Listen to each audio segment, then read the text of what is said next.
Une bonne célébration de Pâques à vous tous, frères et sœurs de l'Église en chemin ainsi qu'à tous les autres. Donc aujourd'hui, on est dimanche le 20 avril.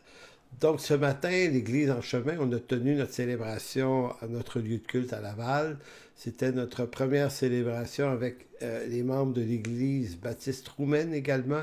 Donc c'était une magnifique expérience de ces deux assemblées ensemble et le tout n'ayant pas été diffusé. J'avais prévu de réenregistrer la prédication de ce matin pour que ceux qui sont de notre Église, mais en distance, puissent également l'entendre. Donc, voilà. Donc, avant de commencer, je vous souhaite une joyeuse Pâques, que cette journée spéciale dans l'année qui est celle la plus importante chez les chrétiens, parce que c'est aujourd'hui qu'on commémore la mort et la résurrection de Christ. Alors, le christianisme tourne essentiellement autour de ce fait-là. C'est pas le simple fait que Jésus soit venu qui est si important que ça pour les chrétiens, c'est que par sa venue, il est mort, mais il est également ressuscité, accomplissant tout le geste, toute la gestuelle sacrificielle pour le péché du monde. Donc, j'ai donné à cette prédication le silence de l'agneau, et ça pour une raison qui m'est apparue fascinante lorsque j'étudiais pour cette prédication, c'est qu'en relisant Isaïe 53, verset 7, je redécouvrais le fait que la façon dont Jésus est manifesté et prophétisé d'avance pour sa venue, on parle de lui comme un agneau silencieux devant ceux qui vont l'offrir en sacrifice.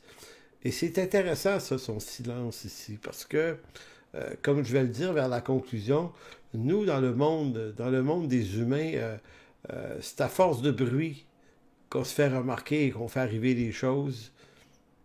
C'est à force de clameur qu'on fait entendre notre colère. C'est par la force de nos armes qu'on peut crier ou obtenir la victoire, alors que l'agneau de Dieu, lui, a fait ça en silence, et c'est en silence qu'il a obtenu le plus grand triomphe de l'histoire de l'humanité, c'est-à-dire le triomphe sur le mal et le péché et la chute en vue du salut de ceux que Dieu appelle à lui. Donc, en Isaïe 53, verset 7, il est écrit « Lui, maltraité et opprimé, il n'a point ouvert la bouche. Semblable à un agneau qu'on mène à la boucherie, à une brebis muette, devant ceux qui l'attendent, il n'a point ouvert la bouche. » Alors, c'est intéressant de vérifier ou de remarquer que dans le verset 7 d'Ésaïe 53, il y a trois remarques sur son silence. Il n'a point ouvert la bouche arrive à deux reprises, et une brebis muette arrive à une reprise. Alors, c'est intéressant d'évoquer ça parce que ça nous montre que la victoire du Christ sur le mal n'avait pas besoin d'une justification de sa part. C'est une œuvre qui s'inscrit dans une alliance promise par le Père, et puisqu'elle est promise par le Père, elle va s'accomplir.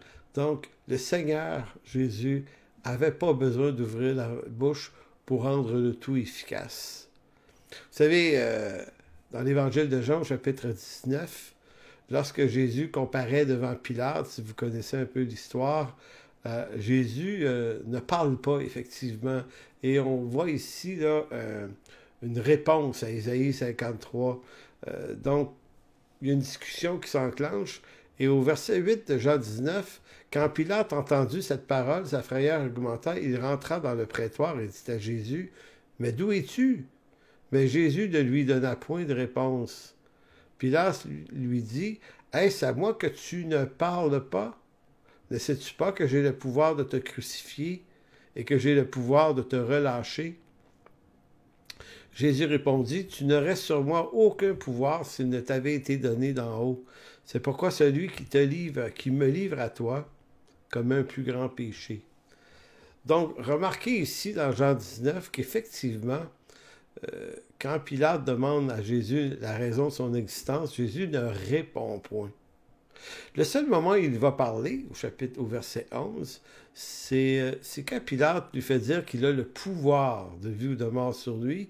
Jésus lui répond, « C'est ce que tu penses peut-être, Pilate, mais tout pouvoir que tu possèdes t'a été donné par mon Père qui est dans les cieux. C'est une façon de dire, je suis en train d'accomplir une œuvre et je n'ai pas besoin de parler, de l'expliquer, de m'en défendre, de me justifier. Tout est inscrit dans une alliance que mon Père a fait et des promesses qui ont été présentées par Dieu le Père. Et aujourd'hui, on est dans l'accomplissement. Donc, rien à ajouter, Pilate. Rien à ajouter. Donc, vous savez, quand toute cette histoire-là de la Pâque relève d'un autre texte majeur que je ne lirai pas au complet, mais qui est dans Exode chapitre 12. Exode 12, versets 12 et 13. Et c'est là que ça commence. Et là, c'est intéressant parce que, au fond, ce qu'on découvre, c'est que ce qui parle le plus fort dans le sacrifice, c'est le sang.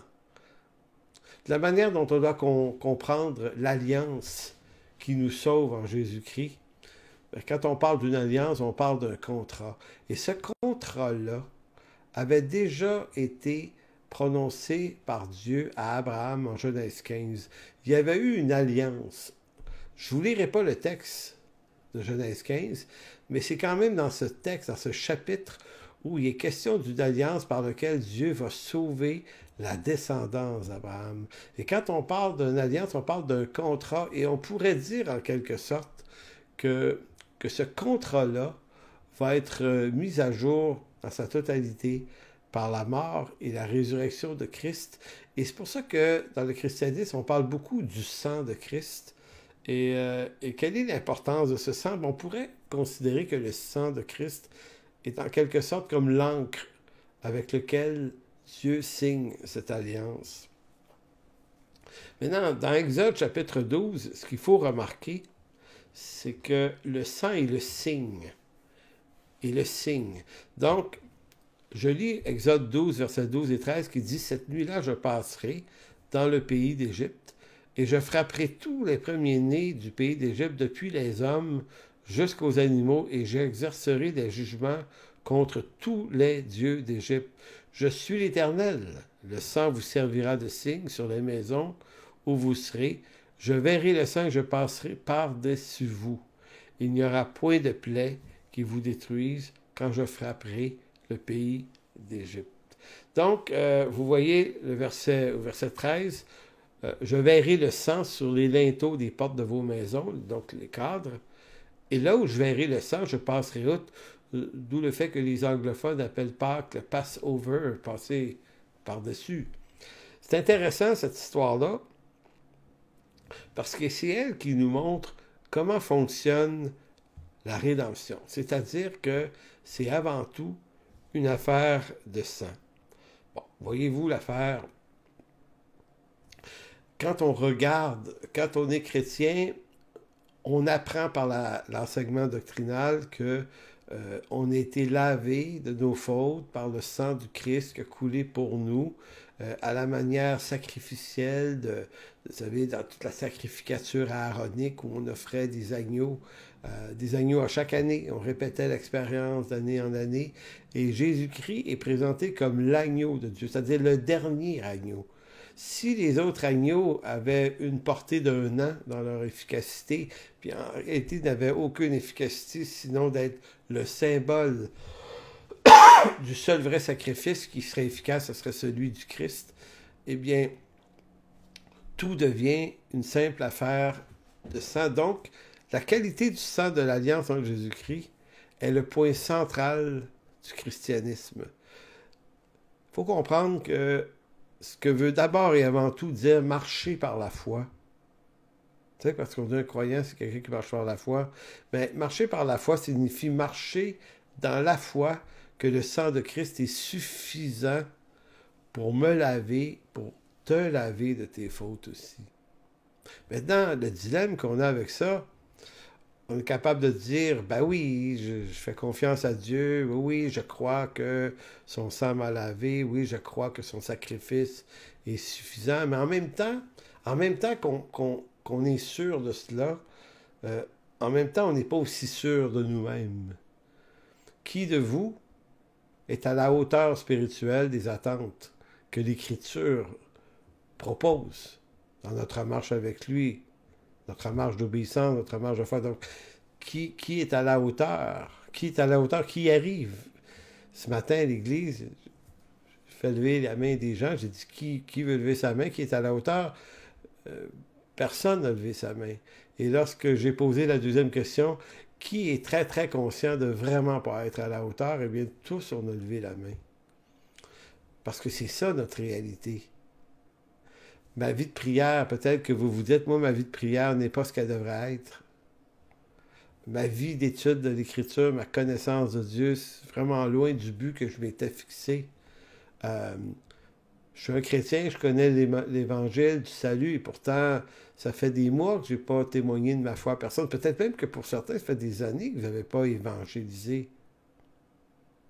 Peut-être, voyez-vous, peut-être que vous vous sentez en état d'échec, peut-être que vous êtes conscient de ne pas avoir été le frère ou la sœur la plus édifiante au cours des dernières semaines avec les gens de vos familles, votre église, votre travail.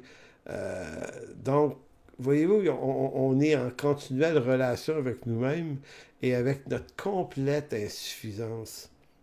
Maintenant, on pourrait dire, je sais que le sang de Christ me lave de mes fautes, mais en même temps, je me sens tellement pas à la hauteur, je me sens tellement charnel, je me sens tellement loin du but, que je crains quand même le jugement du Seigneur sur ma vie. Vous savez, ce dilemme qu'on vit, là, vous et moi, là, dans la vie de tous les jours, c'est celui-là. C'est celui de savoir que Dieu a fait une œuvre pour nous, mais à la fois de se sentir un peu comme des corps étrangers dans ça. Et pas juste si vous êtes un jeune dans la foi ou une personne qui avait une vie chrétienne très approximative, même des leaders chrétiens, des pasteurs, des hommes engagés dans la foi, sans le dire, se sentent aussi comme ça. C'est un sentiment généralisé.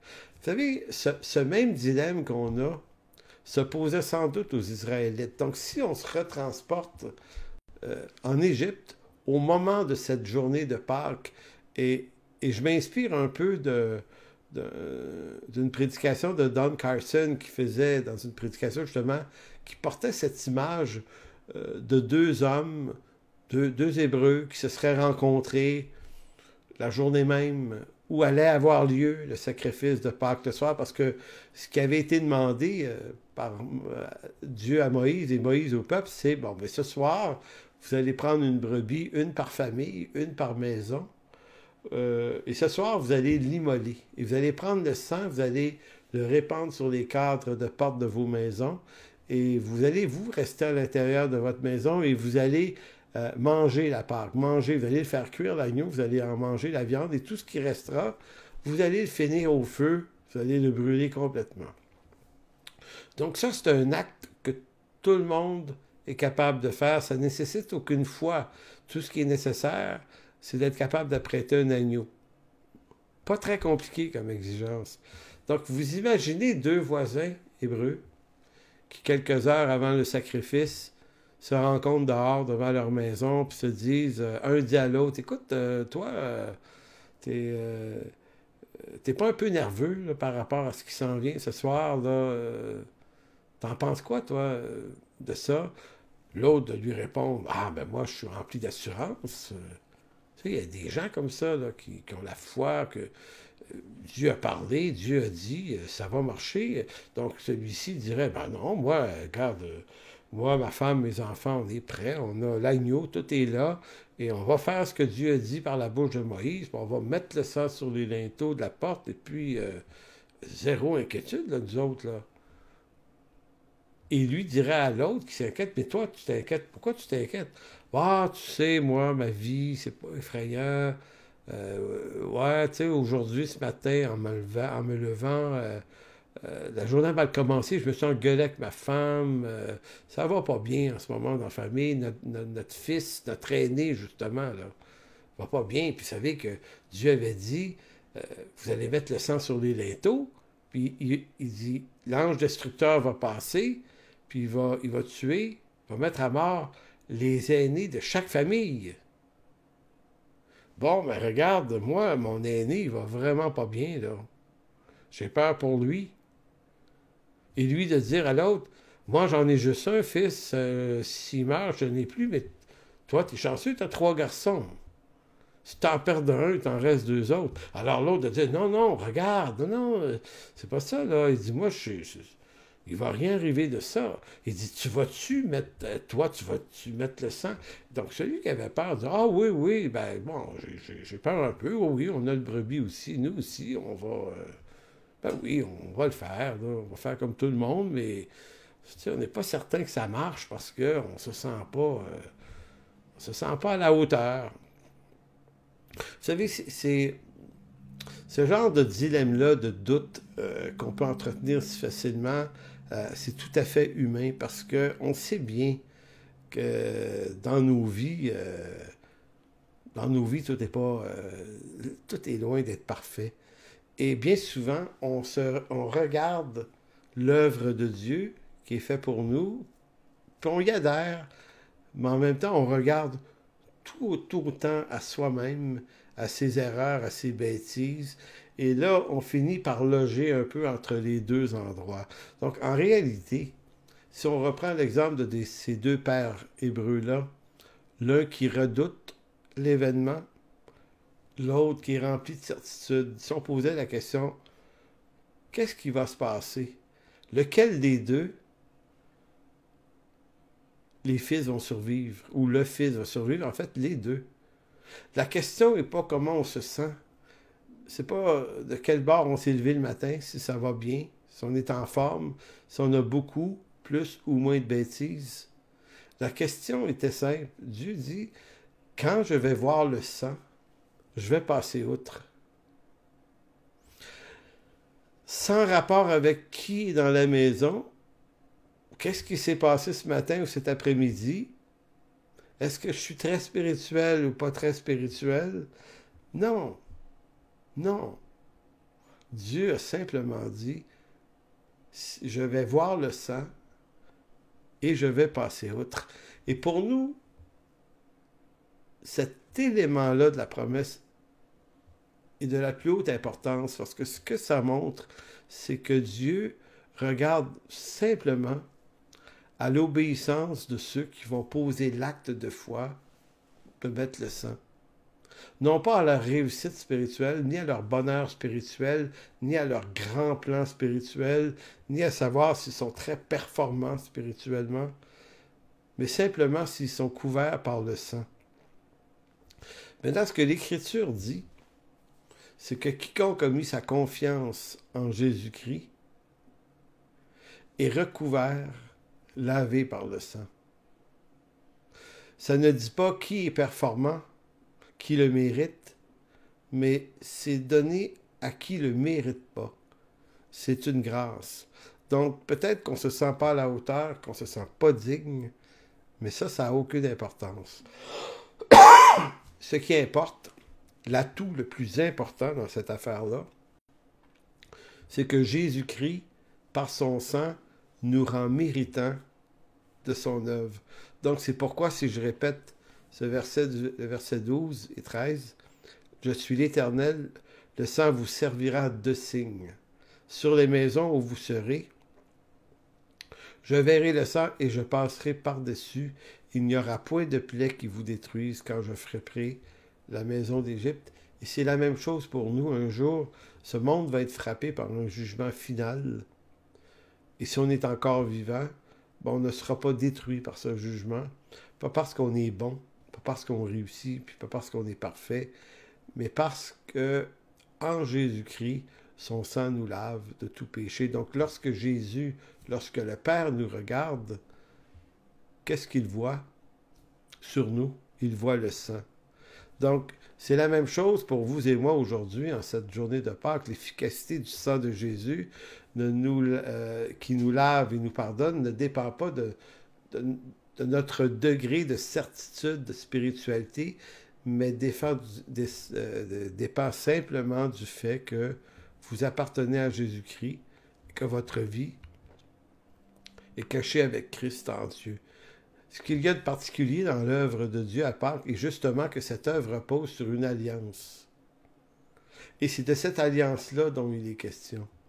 Lorsque Dieu a promis à Abraham de bénir sa postérité et qu'il a traité alliance avec Abraham, et que des animaux ont été offerts en sacrifice par Dieu en Genèse 15, bien, cette alliance-là était scellée, que tous ceux qui seraient de la postérité spirituelle, tous ceux qui auraient la foi d'Abraham, seraient couverts par les bénéfices de l'alliance qui sont d'appartenir à une descendance qui trouve sa place en Jésus-Christ. La victoire de l'agneau de Dieu à la croix s'est faite, au fond, dans le plus grand silence, parce que la réussite du sacrifice de Christ reposait sur une promesse. Et puisque Dieu est fidèle, sa promesse s'accomplira comme il l'a dit. Donc, tout le long du chemin de croix, tout le long même avant, lorsque les soldats romains ont mutilé, frappé, agressé Jésus-Christ, et après ça, ils lui ont fait traîner la croix à travers Jérusalem jusqu'au mont Golgotha, il n'a point ouvert la bouche. Il est marché silencieux comme un agneau qu'on mène à la boucherie, parce que sa victoire à lui, qui devient notre victoire, ne dépend pas d'un combat bruyant, mais dépend d'une promesse. C'est ainsi que l'apôtre Paul dira aux Colossiens, laissez-moi prendre un petit verre d'eau, car vous êtes morts et votre vie est cachée avec Christ en Dieu. Quand Christ, votre vie, paraîtra, alors vous paraîtrez aussi avec lui dans la gloire. Donc, la chose intéressante, c'est que lorsqu'on se tourne vers Dieu, puis qu'on est par lui sauvé, on est compté au nombre de ceux qui ont participé à sa mort il y a 2000 ans, même si nous n'existions pas encore, nous étions préfigurés comme et faisant partie de sa mort. Donc, si on devait mourir pour nos fautes, il est trop tard, parce qu'en Jésus-Christ, on est déjà mort avec celui qui est mort pour nos fautes. Maintenant, ce que ça a pour effet, ça, c'est que notre vie est cachée maintenant. Elle est cachée où? Elle est cachée avec Christ en Dieu. Jusqu'à quand? Ben, jusqu'à ce que Christ un jour paraisse, lors de son retour, ou lors de notre mort, lorsqu'on va apparaître dans sa présence. Lorsqu'on va apparaître, maintenant, on va apparaître avec lui dans la gloire. Donc, ce matin, j'ai fait un petit exercice que je vais refaire ici. Dans notre nouvelle église, on a un jeune homme très sympathique d'ailleurs qui s'appelle Teddy, qui est le fils du pasteur Paul là-bas. Et donc, j'ai écrit le nom de Teddy sur un papier. Et j'ai un deuxième papier qui est une petite enveloppe ici. Donc, pour illustrer ce qui est arrivé à Teddy, voilà comment ça fonctionne. Ça, c'est Teddy. Teddy s'est tourné vers Jésus-Christ, donc Teddy a été mis en Jésus-Christ. Donc, c'est intéressant de voir que Teddy est scellé en Jésus-Christ. Où est Teddy? Où est Teddy? On ne le voit plus. Pourtant, il est encore là, mais il est caché avec Christ. Et où est Christ? Je prends l'illustration d'une Bible, comme si la Bible était Dieu, elle est la parole de Dieu. Donc, Teddy est avec Christ en Dieu. Où est Christ? En Dieu. Où est Teddy? Il est caché avec Christ en Dieu. Ce qu'il y a d'intéressant ici, c'est que Teddy est toujours là, mais c'est plus lui qu'on voit. On voit Dieu. Et on voit Christ, son ouvre en Dieu.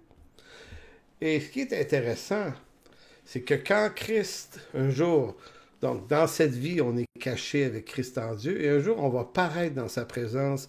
Donc, en ce jour-là, qu'est-ce qui va se passer? C'est que c'est comme si Jésus va paraître à nouveau. Et tout à coup, lorsqu'on va être dans ce lieu, cette nouvelle terre, ce nouveau cieux, qu'on ne sera plus dans ce monde pécheur, ben, Teddy va réapparaître dans la gloire en Jésus-Christ. Maintenant, qu'est-ce que Teddy a fait pour mériter ça? Rien. Sinon que sur les linteaux de la vie de Teddy, il y a le sang de Christ. C'est tout. Donc le héros, c'est Jésus-Christ. Et Teddy, c'est le bénéficiaire de la grande bénédiction. Vous savez que c'est à ça que se résume Pâques. Le Christ qui nous a mis en lui. Donc, c'est pas pour rien que l'apôtre Paul va s'évertuer dans Éphésiens chapitre 1 à dire en lui, vous avez été scellés du Saint-Esprit. Toutes les en lui du chapitre 1. Tout ce qui a été fait pendant qu'on est en lui, tous les bénéfices qui nous sont donnés. Donc, frères et sœurs, on n'a pas besoin d'être des grands héros, on a juste besoin d'être des serviteurs, des gens ordinaires. Dieu n'a pas besoin de héros, c'est lui le héros. Il a besoin des serviteurs fidèles, il y a des gens qui s'engagent à marcher avec lui, à aimer sa parole, à le faire connaître. Mais l'œuvre est exclusivement une œuvre opérée par Dieu. Donc, si vous voulez bien, je vais terminer avec une lecture d'Ésaïe 53. On en a lu un petit bout plus tôt au début.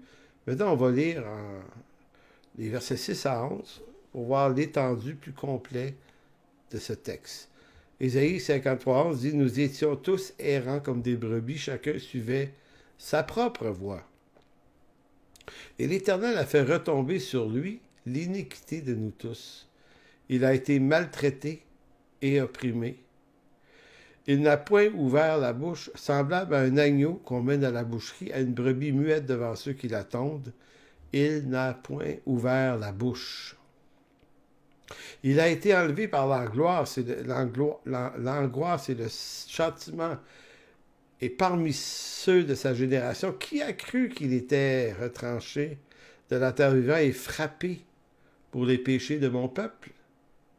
On a mis son sépulcre parmi les méchants, son tombeau avec le riche, puisqu'il n'eut point commis de violence et qu'il n'a eu point de fraude dans sa bouche. Il a plu à l'Éternel de le briser par la souffrance. Après avoir livré sa vie en sacrifice pour le péché, il verra une postérité et prolongera ses jours, et l'œuvre de l'Éternel prospérera entre ses mains. À cause du travail de son âme, il rassasiera ses regards. Par sa connaissance, mon serviteur juste justifiera beaucoup d'hommes, et il se chargera de leur iniquité. C'est fantastique ce qui est l'œuvre de Dieu. Et je conclue en vous disant que tout ça s'est fait par le silence ou à travers le silence de l'agneau. Pourquoi? Parce que dans le monde des vivants, c'est en haussant le ton qu'on obtient l'attention. C'est par les cris et les clameurs de la foule qui se fait entendre que sa colère est entendue. Et c'est par le bruit des armes qu'une armée obtient la victoire. Mais il n'en est point ainsi dans le royaume de Dieu, où le prince de tous les rois de la terre obtint la victoire par le silence le plus puissant qui soit, le silence de l'agneau de Dieu cloué à la croix. Donc, puisse le Seigneur vous bénir, puisse le Seigneur vous faire du bien, vous encourager en cette journée, cette célébration de Pâques, où on se souvient du prix payé à la croix pour nous. Alors, que Dieu vous bénisse. À dimanche prochain.